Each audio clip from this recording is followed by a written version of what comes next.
My name is Merle. I live in Bristol. I'm CEO of a business called Kinneir Dufort, which nobody can spell or pronounce, so we just call ourselves KD. And what we talk about in terms of our business is how we can collectively design a better world. And you might ask, what does that mean? So I'm going to try and explain it in a little bit more detail. So there's around 100 of us. We're not far from here. We're just tucked off Colston Street. And we are a user-centered innovation and product development business. And what that essentially means is within our team of 100, we have engineers, we have product designers, we have digital designers, we have innovators, we have futurists, we have people whose job it is to figure out what's going to happen in the next 10, 15, 20, 50 years from now on.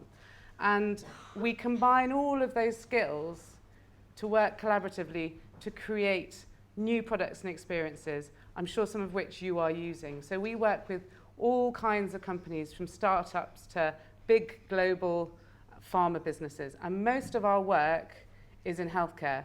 And the reason most of our work is in healthcare is because we talk about how we are collectively driven to design a better world. So everything we do has to have a positive impact. So we don't work with tobacco companies, we don't make e-cigs.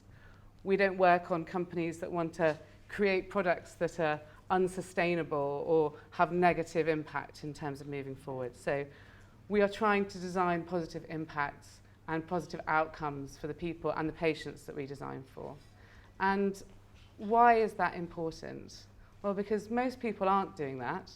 So last year, the IPCC, which stands for the Intergovernmental Panel of Climate Change, it's quite a mouthful, they published a report which you may have heard of, basically saying we've got around 12 years to start limiting this global warming and attenuate the risk of all of the extreme temperatures. And we've talked about this. When I was creating this slide, I was thinking, oh, I'm going to feature something that's happening this week in the world. And I couldn't actually choose because there are so many things, and we've touched on this: Venice, Australia, California, the north of England, everywhere we are seeing the impact of this. And this report stated a 1.5 degrees Celsius rise in temperature can result, and probably will risk, the extinction of 20 to 30% of the world's species. Species are becoming extinct at a rate of 200 species a day. So whilst you've been sat here today, 200 species have become extinct.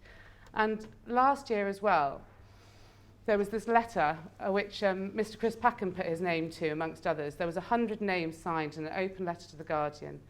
And in it, it stated that every one of us, especially those in the materially privileged world, must commit to accepting the need to live more lightly, consume far less, and not only uphold human rights, but also the stewardship responsibilities to the planet. And how are we going to do that? Somebody asked this question earlier. What things can we actually do? We can get up, we can get engaged, we can do more. And we can do this. We can stop buying crap. We can stop buying things we don't need. And if we stop buying crap, companies will stop making crap. It's as simple as that. And all of our society here in the UK seems to be built around wanting more. More things, more money, more success, more friends, more followers on social media. And when are we collectively going to take a step back from that and say, what about actually desiring a little less? Can we not see the beauty and the strength in just living a little bit more simply and actually saying, I need less things. There are other things that are more important. I can take more time. I can actually take that step back and think, do I really, really need this? And I think if we all start doing that, our lives will become more simplistic. And as a result, will become better. And that might sound strange from somebody whose job it is to make products. But we only make products that actually people need and people want and can save people's lives. Now, this is a chap which some of you may recognize, a man called Jonathan Porritt. And he said this in 2011. So this was 8 years ago. And he was talking about the role that companies need to play. And if we go back to that last slide, companies react to consumers. They react to the people who buy and use their products. And in a really obvious way, they make money from that. So it's a very straightforward value actions gap, where we can say, consumers might say one thing. We sit through all kinds of consumer groups and interviews where consumers say, I would never buy that product. There's too much plastic in it. There's too much packaging on that. But actually, all of their behaviours show that's not the case.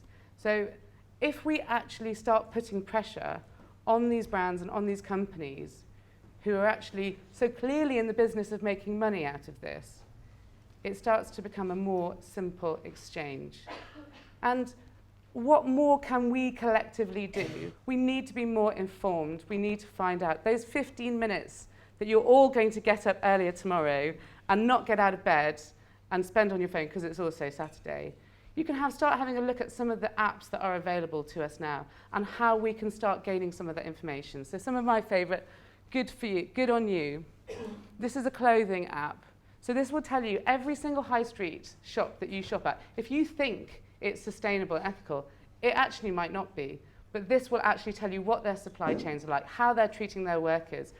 Fast fashion is a massive area for us that we need to adapt and challenge. Ethical investor, this is probably one more for your parents, but I would go home and I would ask them if they know where the money that they're putting aside every single month for their pensions is actually going. And I'd be amazed if many of them can give you good answers on that. And the reality is it's going to tobacco companies.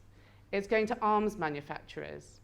And now there are opportunities to invest more ethically. So talk to your parents about that, challenge that, and think about that when you are then in future starting to think about what pensions might mean for you when you go into the working environment. Geeky badges. This is a really interesting one. This is a barcode scanner. You can go into any supermarket and you can scan any product on the shelf and it will tell you how ethical that is. It will tell you how sustainable that is. There's a transparency coming and all of these brands and all of these companies and retailers are going to have to react to that. Ultimately, we have a huge issue that we need to address in terms of the waste in this country. We need to reduce, we need to reuse, and we need to reimagine. So reduce is around not using single-use plastic. You've all had this shoved down your throats a lot over the last year or two. It's a much bigger picture than that. It's not just about single-use plastic. It's a factor. Carbon and understanding the impact of that, that's where we need to start hitting these manufacturers. Because they'll say, oh, we've taken 30% plastic out of this. It doesn't mean anything if they've put it in an aluminium kit, in an aluminium can, because that takes more energy to produce than a plastic bottle. How can packaging start to be being reused? How can we start to reuse things that have historically been single-use? And reimagine. We've seen this in terms of services like Uber and Netflix, where everything that we know and the way we behave has been challenged and has changed.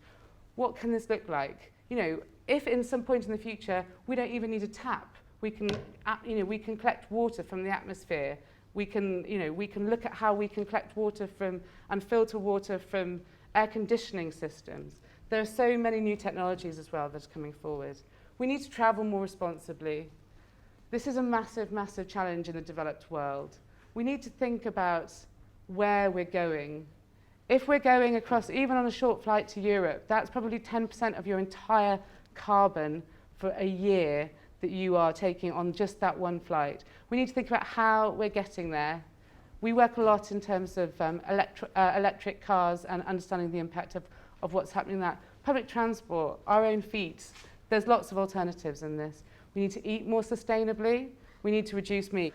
The production of meat and dairy is destroying the forests all over the world. The need to actually have, that's all being turned over to agricultural land for the feed for the animals. We need to actually start looking at how we can reduce our meat and how we can reduce our waste. Our apples don't need to be perfect. If there's a bruise on them or they're slightly misformed, supermarkets are currently throwing that food away.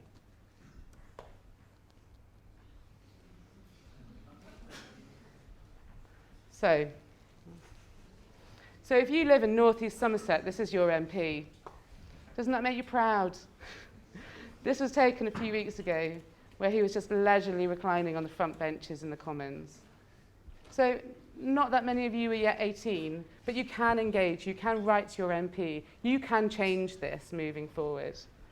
These people do not care about this.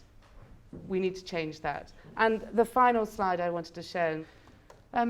So when we had the strike in Bristol and the march in September, the 20th, I gave everyone in my company the day off. And we all went out. And 160 companies signed up to this, which is all creative businesses that work in design and engineering and advertising and digital.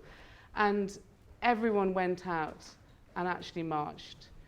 Then we started to build a campaign about how we can use creativity as a tool in this as well, how we can engage and develop skills around actually bringing this to the fore.